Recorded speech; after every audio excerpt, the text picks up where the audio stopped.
Hey everyone, got a little bit of a different video today. Something that's really been on my mind a lot lately. Just at the point I am right now in my life, there's a lot of transitions and just a lot of reflection that I'm doing. And I felt like it's pretty relevant to the channel. It has a lot to do with DBD, of course, and my YouTube journey and just how that's all becoming connected and turning into something much bigger that I would have never anticipated. So if you've been following me for a while and you've ever been curious about me, this video is going to give you a little insight into more about me. If you clicked on this video and you have no idea who I am, first of all, thank you for clicking and giving my video a chance. I really appreciate that. I hope maybe you can find something in this video relatable or helpful to you in some way, so I do hope you stick around. I'm doing something a little different that I pretty much don't do. This is primarily unscripted, and I'm kind of struggling a lot already. I like my videos to be polished, and I highly run the risk of just rambling incoherently when I don't have a script. And yeah, so this is the story of how a $7 game changed my life. But before I really get too much into that, let's go way back. We kind of have to start at the beginning. The day I was born. No, I always joke about that. I'm not going to go that far. Kind of my gaming history as a child. I grew up with Super Nintendo and I loved it so much. And then I was really into PS1 and PS2. My favorite games of all time is the original Spyro trilogy for the PlayStation 1. And then when I was a teen, I poured a very unhealthy amount of hours into Guitar Hero. So yeah, I loved gaming as a kid, always had all the new consoles. But aside from gaming, I was also highly creative as a child. When I was probably around 7, I started carrying around our family video recorder, just making random videos. I would make up movies and stories to act out and have my family in them. So once I was a little bit older, me and a cousin I was really close with would make our own shows and constantly be filming and just editing different things. I made music videos of us doing different scenes to a song, and we even had our own YouTube channel for a couple years. I would make documentaries, as I called them, of our family vacations. I even ended up making the video that was played at my high school senior baccalaureate. So as I was considering what to do for a career choice, I wanted it to be something creative, like video editing or something, but I didn't know what exactly that would be and how that would work. And I was really feeling the pressure of like, you need to pick a real career that's going to make money. So I found myself off to college for an occupational therapy degree, and my end goal was to work with kids as an OT. So gaming, video editing, and basically all things creative obviously took kind of a backseat in college. The program I was in was pretty rigorous, it was pretty tough. And as the years went by, I also had some chronic illnesses that were manifesting, but I didn't fully understand at the time what was going on. Toward the end of college, I found out about speedrunning for the first time, and I started watching people that would speedrun Spyro. So that gave me something to watch and enjoy during times I didn't feel well or couldn't really do a lot myself, but that really gave me something to focus on. And I just thought it was the coolest thing I'd ever seen. So once I finished college, I was kind of in a limbo waiting for exam results from what I had to take and waiting to be able to get my first job. And so I decided I would try speedrunning for myself. And then I ended up on a 4-year journey where I poured myself into that hobby. I ended up being in the top 20 runners for Spyro 2 100% and got second place in a duo bingo tournament and won actual money. I also streamed during that time, of course, as I was doing speedruns, and ended up with a small community that would often come into my streams. And I really enjoyed that, like connecting with people during stream. And I took my channel pretty seriously. I had emotes made, I had sub badges, had all the channel point rewards with custom graphics, the whole 9 yards. And then, of course, through that experience, I made a lot of friends, a couple friends overseas in different countries. And they became people I not only played Spyro with, but we would hang out online outside of the game. And again, that just gave me a place to go when real life was really tough. But after a few years, life was happening again, and I didn't have as much space for gaming or streaming anymore. And I was just pushing myself way beyond the limit that I had already reached probably a long time before that. So we enter summer of 2023. I had recently moved out on my own for the first time. So it was just a random day in July. One of my friends from Spyro messaged me on Discord and was like, hey, you should play this horror game with me and so, another friend from Spyro. He said, it's on sale, it's pretty cheap, and it's really fun. And I was like, a horror game? I'm not going to enjoy a game like that. It was summer. I had summer break off because I worked in a school, and it was on sale. I saw for $7 because it was the anniversary that year. And so I thought, why not? I'll play a couple games with them.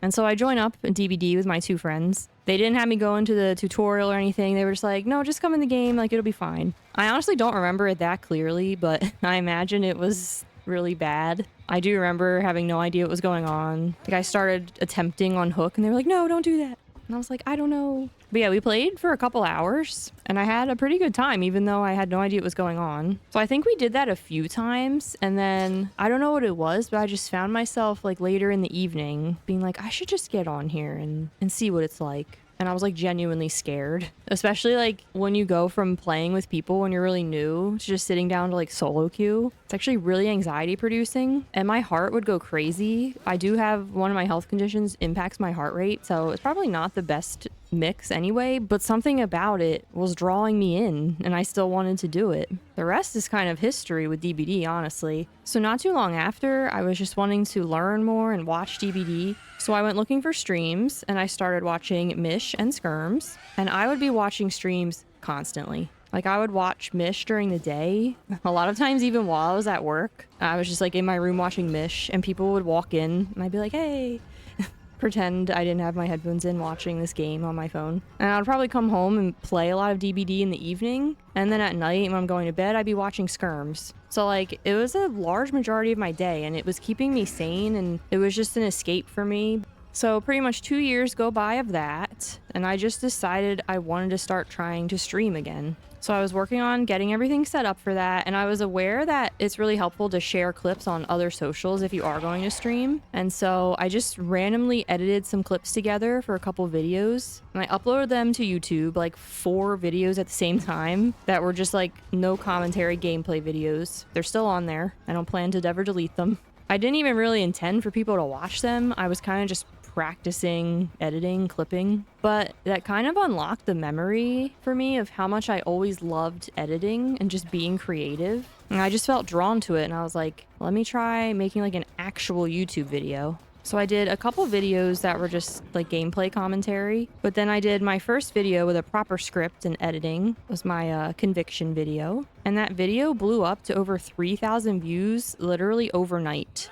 I will never forget when I woke up that morning seeing that, and I was getting so many comments and subscribers, and the comments telling me how amazing it was and they couldn't believe I was such a small channel. I was honestly just blown away and so grateful for that, but it just kind of unlocked this thing inside of me and I was like, I could actually do this. Like, I think I have what it takes. I think I have the abilities. I think I'll really enjoy it. So I kind of stepped away from the streaming idea and was just focusing on YouTube videos. And my next couple of videos did okay. I was pretty happy, but I do think when you're early on and you get a video like that, it kind of warps your mentality a little bit for what to expect when then you go and keep uploading future videos. And then, so the first couple did okay, but then slowly I did enter a pretty rough period, very little traction. And I will say YouTube is a very tough mental journey, but I worked really hard to push through it. There were a lot of times where I was like, I'm just going to stop this. Like, I'm wasting my time. I should probably be focusing on other things. But something just kept drawing me back and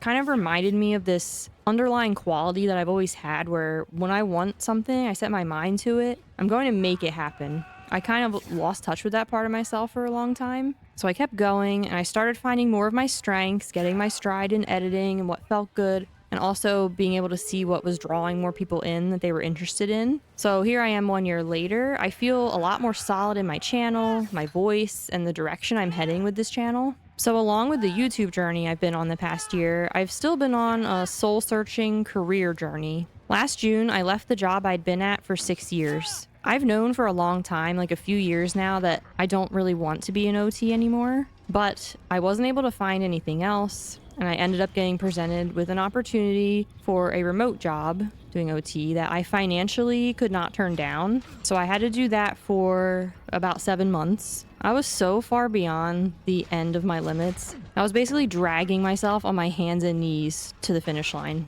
So after that and these several years of kind of wrestling with myself over this, I had to make the hard decision that I am done with my career. But the question is, where do I go from here? Well, this whole journey with YouTube, like I said, is really just unlocked and reminded me of my passionate and creative side. I'm now pursuing a career in, I think, content creation, digital marketing, social media, that sort of thing. So I've been looking for maybe people who are just starting out who are willing to work with me. So just this past week, I got my first client to help design an Instagram profile picture and reel cover, and it went really well. So I'm trying to build a portfolio right now, probably gonna take a couple courses and see what I can do.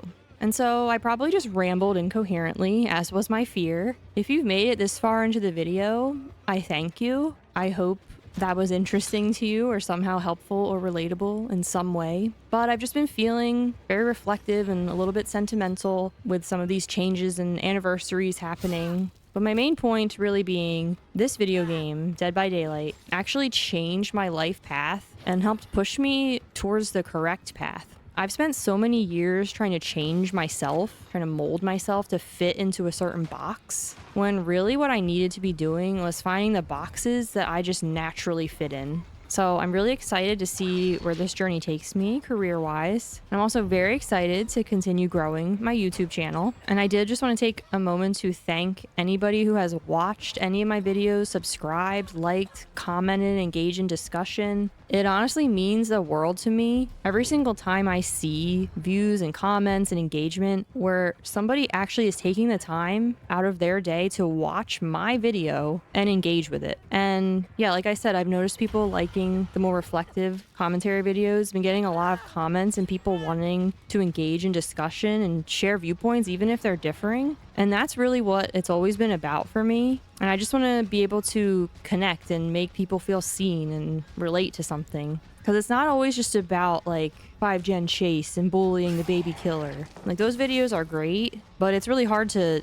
stand out with those kind of videos at this point. But that's also just not me. I'm also not even that great at DBD. That was always one of my biggest things. I was like, who wants to watch me play DBD when they can watch Mish and Skirms and Zerbs? But I'm hoping I have something else to offer, just like a different perspective. I always try to stay level-headed, try to keep a balanced view, have empathy for people. I'm not afraid to show that I sometimes suck and make mistakes. So that's kind of my whole thing moving forward with the channel. How do I end this video? See, that's my problem. I'll never stop. Like, I'll just keep going until the end of time. Like, YouTube won't even exist anymore. It'll be like 20 years from now, and I'm still talking. So how do I wrap this up? Basically, Dead by Daylight, a game I bought for $7 on a whim 3 years ago, changed my entire life path. And I'm very excited and grateful for this path that I'm on. So thank you very much for watching and listening. Please share anything down below, anything you related to, any story you want to share. I would love to hear. I'd love to connect with you guys. If you enjoyed this video, feel free to check out my channel and subscribe if you would like. It's kind of a mixed bag here. I don't know if that can be a good or a bad thing, but I just want to post what I want to post. So you'll get DBD stuff, Survivor and Killer. You might get some reflective ramblings from myself. So thank you for watching, and I hope to see you again soon in the next video.